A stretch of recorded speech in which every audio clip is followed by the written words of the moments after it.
அம்மா இன்னைக்கு என்ன சமையல்? இருமா பார்த்துட்டு சொல்றேன். என்னத்தை பார்க்க போறாங்க? என்ன காய் இருக்கு, என்ன பழம் இருக்கு, பாக்கி இத்தியாதி விஷயம்லாம் இருக்கா? ஏன்னா இருக்கிறத வச்சு சமாளிக்கணும்.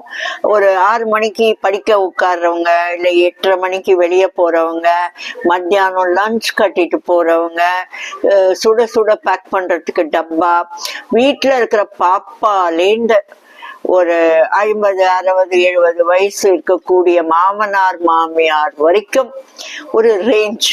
ஒரு ஹஸ்பண்ட், மேபி ஒரு மச்சினர், மேபி ஒரு நாத்தனார், ஒரு மச்சினரோட பசங்க, whatever.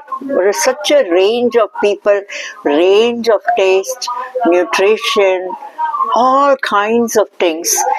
Anubhav, experience the homemaker who really plans keeping all this in mind.